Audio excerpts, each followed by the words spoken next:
Yeah, that's much easier to see. Okay, how about lunar eclipses? How many seen lunar eclipses? Okay, quite a bit more. The point I want to make with this is you think about the eclipse, two types of eclipses. Who can see a solar eclipse? People like you who come to where the path of totality is. Who can see a lunar eclipse? Anybody on the half of the world where the moon is up, right? So even though solar eclipses are more common than lunar eclipses, more people see lunar eclipses simply because half of the world sees it at one time. In fact, a little bit more as the Earth rotates. Okay, so there is a difference. Okay, we've got lunar eclipses where the Earth is between the moon and the sun and the moon goes dark. Got that? Then we've got solar eclipses where the moon is between the Earth and the sun, and the moon goes dark because of, or the sun goes dark because the moon's in the way. All right, and if you ever see this, run. Okay, all right. I love that slide.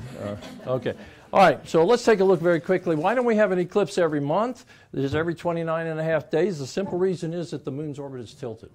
And sometimes when the moon comes to new moon, it goes above, the shadow goes above or below the Earth. So the moon comes around. We don't always have a eclipse at the new moon. Okay, we have to have 2 per year, and I'm not going to get into the details on that. So there's a minimum of 2 solar eclipses of some type per year. We could have as many as 5. Now, if you want to see me afterwards, we'll go through the arithmetic and the geometry and try to explain that to you. But it has to do with the tilt of the Earth, of the moon's axis with respect to the plane of the Earth's axis. Okay. All right. Another question is, why does the moon appear to be almost the same? It fit perfectly over the sun. You know, that's what's going to happen today, right? Perfectly. Well, hopefully we'll see the corona around it and that sort of thing. The reason is that from our perspective, they're the same size. The sun happens to be 400 times bigger than the moon, but it's also 400 times further away. No physical reason. It's just a cosmic coincidence. There's no other planet in the solar system who has a moon that perfectly covers up the sun from the planet's perspective, you know, whatever residents are on the planet. I do need you to understand 3 different kinds of solar eclipses, although a little bit connected. Well, we're going to see today, hopefully, the weather clears there, it stays clear. We're going to see a total eclipse. Realize that black dot is the moon, right? It's the dark side of the moon. Our side of the moon is not lit by the sun because the sun's around on the other side of the moon. So the moon almost perfectly fits over the sun, and we see the corona around it, which is not normally visible in the daytime sky. It's too dim, and it's washed out by the sun. If the moon appears a little bit smaller than the sun, such as when the moon is a little bit further away, the moon's orbit is not a perfect circle. It has what we call perigee and apogee. Apogee is its point away from the sun, away from the Earth, furthest point. So it can appear a little bit smaller, and in fact the Earth's axis orbit is not a perfect circle either. So those conditions can go together where the moon sees a little bit smaller, and we see a ring of the sun around the moon. That's an annulus. Now for you mathematicians, an annulus is a circle, is a ring shape, okay? So it's an annulus eclipse, not annual. All right, so don't expect one every year. And of course, going into both of those or missing completely, if the moon is down, the Earth is down, the moon is down, the Earth is down here, and the moon shadow, the dark part of the moon shadow, the umbra, misses the Earth, we may have the penumbra, the lighter part, and what we will see is a partial eclipse. So we're going to see that partial eclipse starting a little bit after 1 and going into totality at about 2:36, I think it is here, in 44 seconds or something like that. I got that in just a moment. Now, I went back in history. I talked to Dr. McDonald, and she's going to do a little bit more of this. Just out of curiosity, I was teaching a class on eclipses in the Bible, and it turns out that there's a mention in Joel and a mention in Amos about the sky getting dark during the day and all this sort of thing. And the book I was reading by Schiaparelli, by the way, was the one who discovered that the Perseid meteor shower comes from a comet. We just had the Perseid meteor shower last weekend. He also, to his chagrin, I guess, was the one who discovered the canals on Mars, which aren't really canals. He knew it. He never said that. He said canali in Italian, and that got translated into English as canals, and then along came Percival Lowell and H.G. Wells and all of those people. And, you know, we get this thing about Martians. Okay. So Schiaparelli never did say there were canals on Mars. Okay, but it turns out that Amos and Joel from the Bible were living at the time of a very prominent eclipse in August of 831 BC. The center of it was right here off the coast of Egypt, but the path went across southern Palestine. And so there's speculation on Schiaparelli's part, at least, that that's what Joel and Amos were talking about. There's other references to other eclipses in the Bible, too. But that one happened to be a total eclipse, a very big one, very long one. Okay, so 1918, what's so famous about that? It's on TV all the time. You hear 99 years ago since it went across the United States from coast to coast, and that's true. Here it is from June of 1918 in Washington, all the way across through Florida and out to the Atlantic. Similar to ours, except ours shifted up a little bit. So that's what they're talking about on TV when they talk about the 1918 eclipse. And there's a couple of pictures that we got out of our catalog over here, our APTA collection, which is from various observatories who don't have the place to store them anymore. We have room over there. Thurban Barker, who I'm sure you've seen walking around, and he's been back at that exhibit that's right in the corner of the exhibit hall over there. Go take a look at it. And he gave me this. This is one from June. This one was taken by a Naval Observatory expedition, and the next one was by an exhibition from the Lowell Observatory, and which shows the edge of the sun and prominences. We may look for that, especially with the telescopes up on the ridge there. Hopefully we will see it. And that was only in the last seconds of totality. So you won't see this except maybe right at the very first second or two of totality and the last couple of seconds of totality. Bob, how dynamic were those? Were they up and down in 3 seconds, or were they? No. You wouldn't notice that motion just in those seconds. The ones when you see a picture of them, it's a time lapse. Okay, I mean they come up and go down, but you're not going to see the sun bubbling up and down in that. But by the way, those are much larger than the Earth. Okay, remember the sun is 108 times the diameter of the Earth, so the sun's the Earth's a little tiny thing in front of the moon, in front of the sun. Okay, here's another one some of you mentioned you'd seen. This one came up the East Coast in 1970. A lot of you remember that. I was telling the story earlier. Some future colleagues of mine went down to the Okefenokee. It got dark in the middle of the day, and the alligators started bellowing and that sort of thing. So we're going to see what happens around here. I haven't seen any alligators, but we're going to look and see what happens here. Here's another one. I called it Bob's Eclipse just for the heck of it. I flew up with the Atlanta Skylarks and some other colleagues from Fernbank Science Center, and we saw that eclipse on Prince Edward Island. That was back in 1970.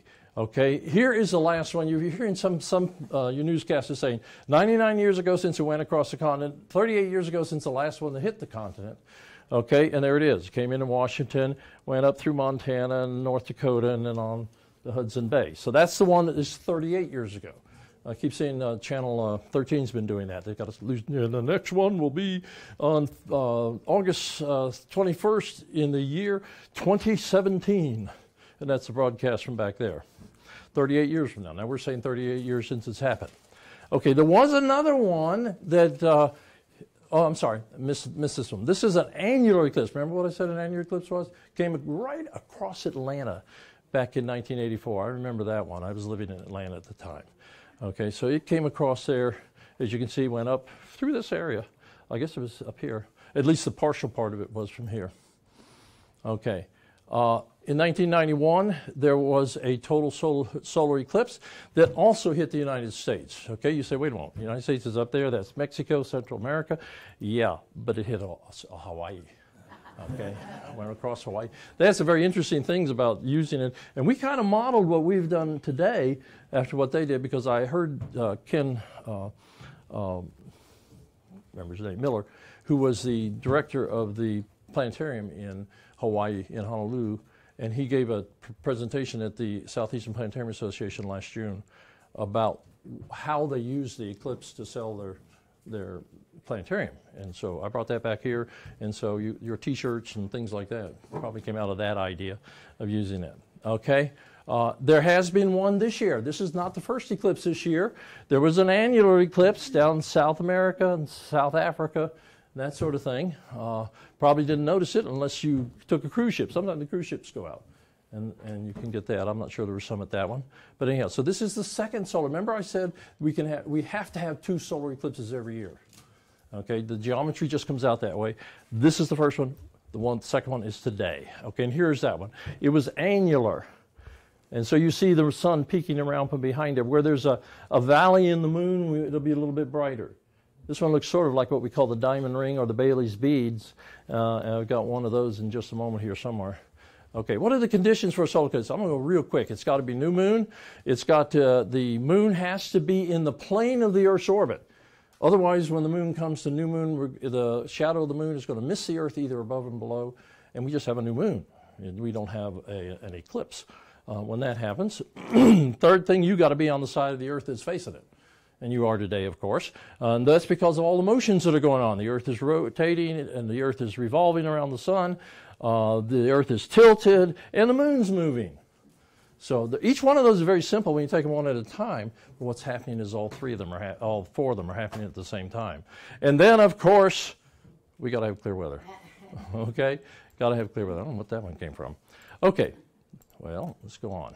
Okay, how about today's eclipse? Let's see if it meets those. Okay, first of all, 2:30 this afternoon is the exact moment of new moon when the moon, sun, earth are in a line, together. So 2:30 this afternoon, just about 7 minutes before we start seeing totality here, the moon went up through the plane of the ecliptic in what we call the ascending node. Less than 8 hours ago, or at least at 2:30, 6:36 this morning, we had the moon pass up through the plane of the Earth's orbit. It's got to be within 18 days. 8 hours is certainly within 18 days. Okay, in the daytime, we are tilted towards the sun, it being our summer. We are obviously on the side of the sun, Earth that's facing the sun. So that's satisfied. And then here's this one. We're still waiting and hoping and so forth. Okay, on that one. Okay. All right, here's August. This is ours. Well, okay. Here it goes across western North Carolina. I'm sure you've probably seen a lot of these maps here. You notice, of course, we're in it. Franklin, I know, Bryson City and so forth. Asheville is out of it. Waynesville's just barely out of it. Brevard is just barely in it. So those are the ones you've probably been seeing that in the news and everything, where to go, where you're going to see it total and how many minutes and seconds you're going to see it. Here's us right here. We will start. The eclipse begins, the partial phases of the eclipse, glasses on, 107, well actually 108, rounded off. The totality begins at 2:36:44, as my lovely wife said a moment ago. Duration here is 1 minute and 47 seconds. Ends a minute 47 seconds later. The whole thing will be over at 2 hours. The whole length of it will be 2 hours and 53 minutes 45 seconds. So just under 3 hours for the whole thing, starting from partial phase all the way through totality to the end of the partial phases. And here's what we see. Okay, look at this closely. These are 5-minute intervals. Mr. Eclipse, Fred Espenak, he's NASA's Mr. Eclipse. He was also the banquet speaker at that SEPA meeting I went to last year. He took these every 5 minutes. So here's what we're first going to see a little bit after 1 o'clock. We'll see a notch taken out of the right-hand side, the western side of the sun. Each one of these is 5 minutes. So it gets more and more and more and more and more and more notch till you're down to a crescent. And then the moon will start to completely cover the sun. We might get a flash of light there, what we call a diamond ring, as it happens. Leave your eclipse glasses on. Whoops, I want to go back one. I don't want to let me go back.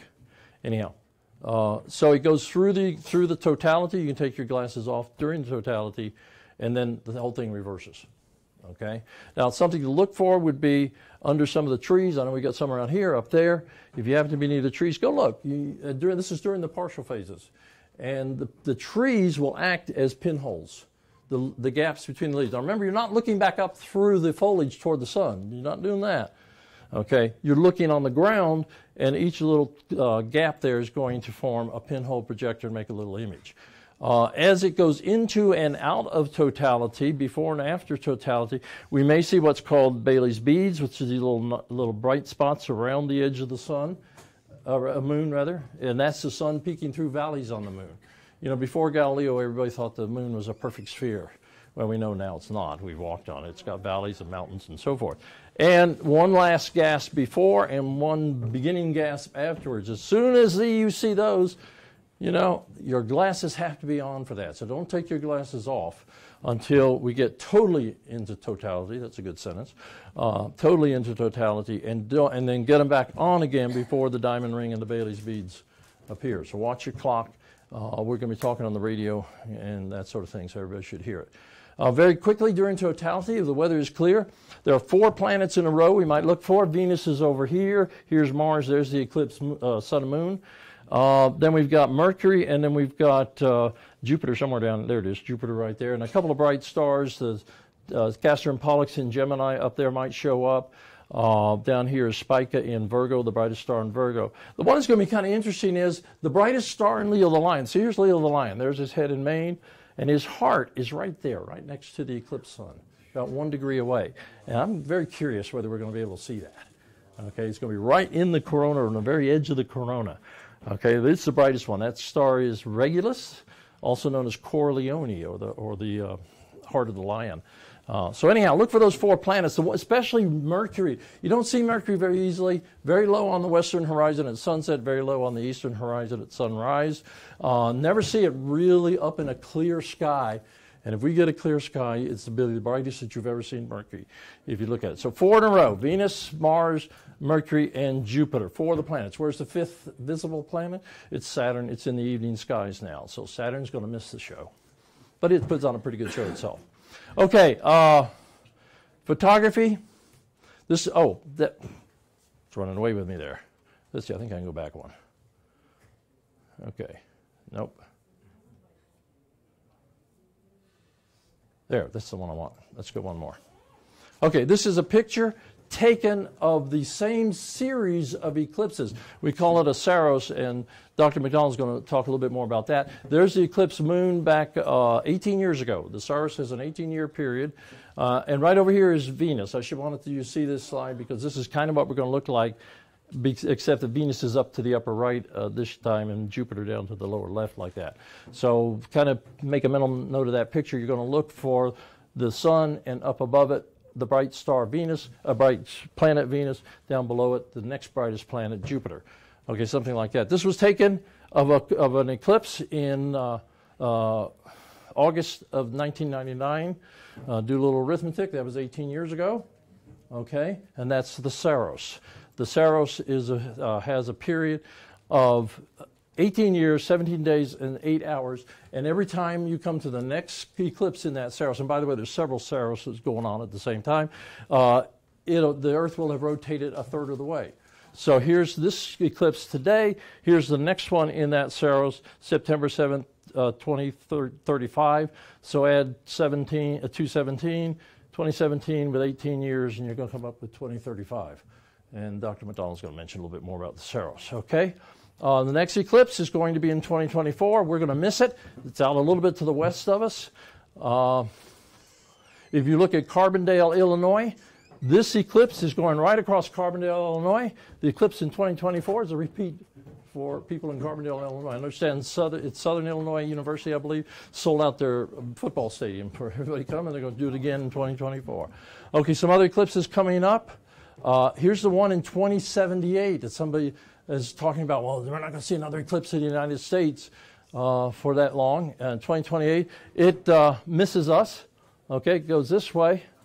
No, I'm sorry, it does. It misses us here. It's going to be out east of us because totality will be in Charlotte, Fayetteville, Raleigh-Durham, Greenville, not at Perry, Asheville, Greensboro, Wilmington. They're going to miss it.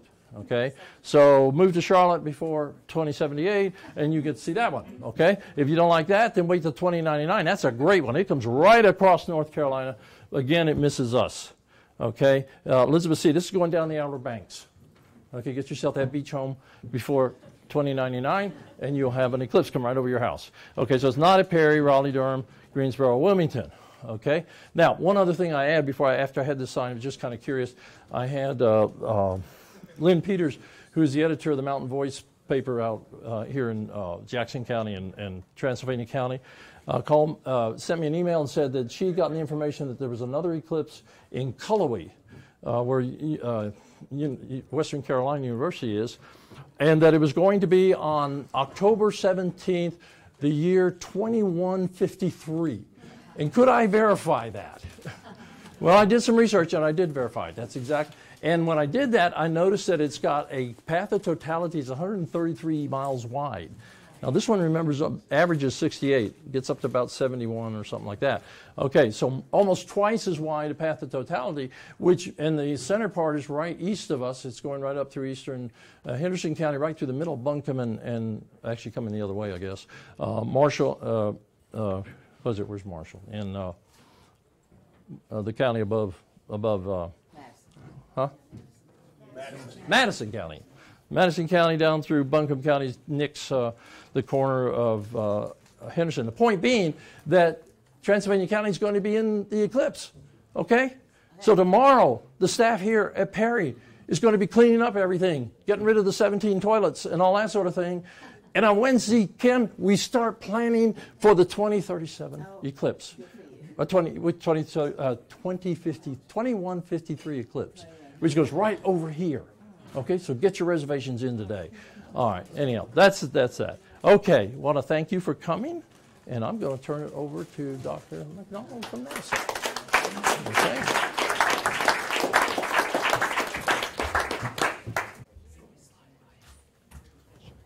Our next presenter is Dr. Liz McDonald. She's research scientist with NASA, and without further ado, I'll turn it over to her. All right, thank you.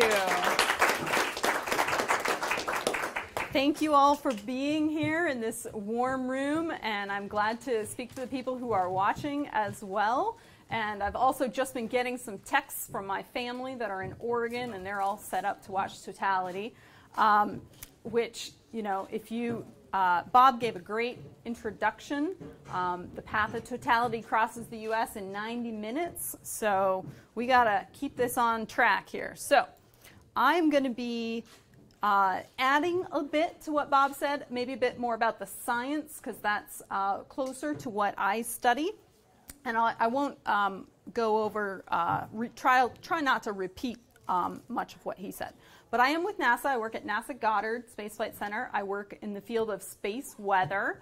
I don't study the sun, but many of my colleagues do, and we are all very excited about this opportunity for all of us to both participate and experience this eclipse, this great cosmic coincidence here. So I've seen an annular eclipse a couple years ago, but I have never seen a total solar eclipse. And we really are going to be there, going to be here in the path of totality.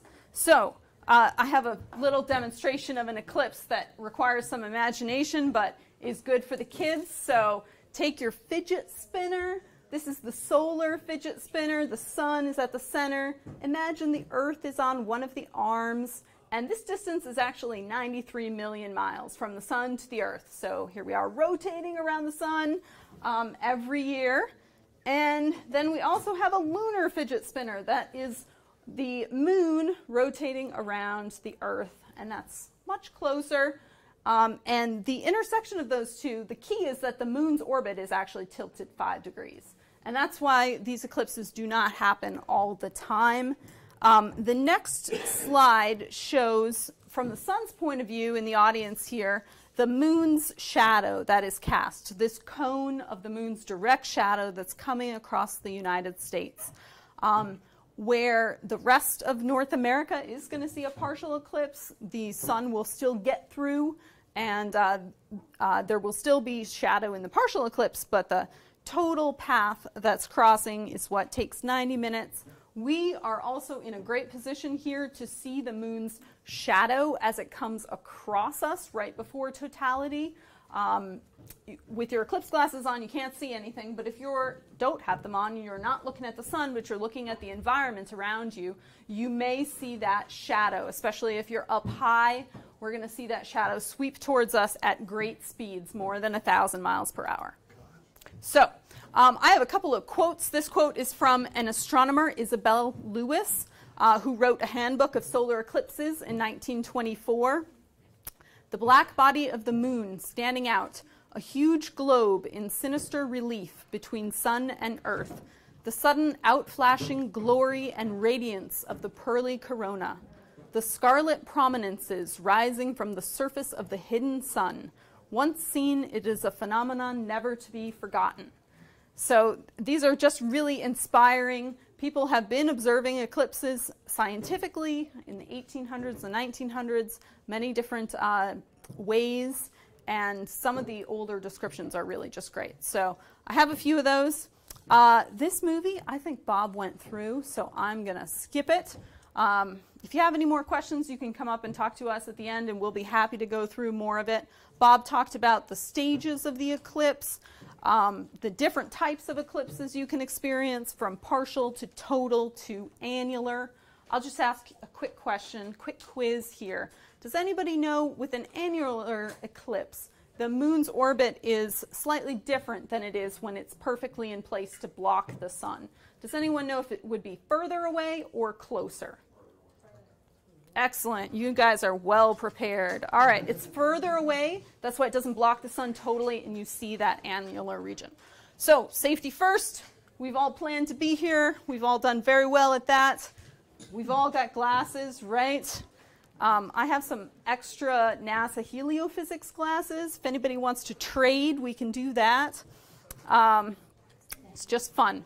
Okay, as Bob mentioned, basically we keep the glasses on, all except for totality, which happens after that diamond ring, after you see the last bit of the sun coming through the moon's craters appear.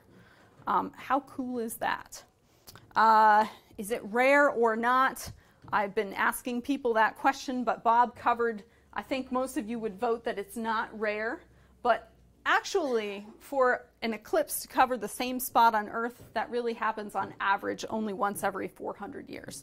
So it is rare for us to be here and have totality come over us. The corona, as I mentioned, is the source of the solar wind and space weather that flows out throughout the sun's magnetic field region, which extends throughout the solar system. It's very large. It affects us here on Earth. It is extremely hard to see, except because the sun is so bright, so except during an eclipse. It's also a surprisingly hot part of the sun. The temperature of the outer corona is over 1 million degrees. And as recently as the 1930s, people were imaging the sun, looking at the spectra of the lines coming from the sun, and they thought that there had to be an element lighter than hydrogen to give what they see when they measure the corona. There's this thing they thought was called coronium. Turns out it's actually super ionized iron that has lost 13 of its electrons, and so it's an ion, it's a positive ion, and those are some of the lines that we still use with our satellites today to study the corona. Yeah. How we study the corona now is with an artificial eclipse kind of thing called a coronagraph, and because of the way that optics work, if you put a satellite up there, you actually have to block more than just the surface of the sun, otherwise some photons will scatter around. So the actual size of the sun, which the moon perfectly eclipses, is in the center here. And this gap is what we typically have with coronagraphs that we fly in space. And so this is really where the solar wind is born, where it gets energized, where we are trying to image it. And so scientists across the US, as well as members of the public, are contributing to observations of the corona during the eclipse. You can see some of the features. This is sped up, but the sun has actually been more active lately. We are not at what's called solar maximum. The sun has an 11-year solar cycle. We're actually much more towards solar minimum, but the sun is not completely blank right now. There are a couple of good sunspots up there that are crackling with activity and giving flares occasionally. So we should see quite a more active structure in the corona, and we might even see some sort of emission eruption from the sun. All right, so what happens to the corona when it goes out in space, and why do we care? That's the part that I study. To do that, you have to talk a little bit more about what is a plasma, because all of the field of space weather has to do with charged particles. Anybody want to give me a definition of a plasma here? Anybody thinking of this kind of plasma? Yes, there you go. All right, that is not what I'm talking about here, although the scientists in my field in the 20s who first observed neon lights and the vacuum of those kind of lights, they stole the term from blood plasma. And they renamed it for what they saw, which was charged gas. Superheated charged gas, so that the molecules that are in the familiar gas that we breathe have actually become separated, so they are separately electrons and charged positive particles, and those respond to currents, electricity, and magnetism. And we have a lot of that out in space. Earth is a magnetized planet. The sun is magnetized. And the interaction of those charged particles with the magnetic fields creates electricity as well. So, any examples of plasma here on Earth come to mind? It's too hot in this room. So there's a few. Lightning, the northern lights that I study. Yeah, the southern lights, exactly. The field of space weather, there are many effects of this plasma when it interacts, when it actually hits the Earth. When solar flares come out from the sun, they are huge. They are many times larger than the Earth. Fortunately, we have this magnetic field to shield ourselves and keep most of this radiation away from the Earth. But some of it still comes in. It's continuously bombarding us, and it interacts with the Earth's mostly dipole magnetic field and stimulates all kinds of different things within the magnetosphere that can affect satellite instruments, can affect power grids on Earth, and can cause the northern lights to appear and be more energized. So the northern lights correspond to these particles from space coming down the magnetic field lines and hitting the upper atmosphere and then releasing light there. All right, so that's part of why we need to understand this field. A couple take-home messages here. Space is not empty. We are going to see that here when we see the corona. The satellites do get hit by these particles. I've worked on instruments. This is a half-size instrument that go on scientific satellites that study this environment around Earth, such as the Earth's radiation belts. I can talk more about that, but in general, we understand a lot of the basic processes, but there are still gaps that we are still working to understand so we can get to the point of predictability. And it's difficult to do this, number one, because space is so large. And these things, this satellite here, costs a lot of time and money to build and launch. This, I believe, is a spare. They built it, they tested it on Earth. Test as you fly, you can't go back up there and check anything, so it has to be perfect. So one benefit is that we have a nice spare satellite here. This video shows space weather as well, coming towards Earth and interacting with the magnetic fields. We don't need to worry about plasma here today. Another way I like to describe it is that the sun is throwing a glitter bomb of plasma towards the Earth. It's mostly invisible, except for the corona and the northern lights. You can't see all of that, and it's very rare that we get to see the corona. Another thing that I work on is called citizen science, which is where the public can participate in research. So I actually have an app and a project called Aurora-saurus, where people are reporting that they have seen the northern lights. And this data is actually valuable for scientists who have limited satellite observations of this region. So I'm going to go on and talk more about how people are using citizen science to participate in this eclipse as well. Before I do that, I should point out that citizen scientists have measured aurora both in the northern regions. We have a great bunch of people in southern Canada and the northern US who see it. And they noticed something special recently that was at lower latitudes than you normally see.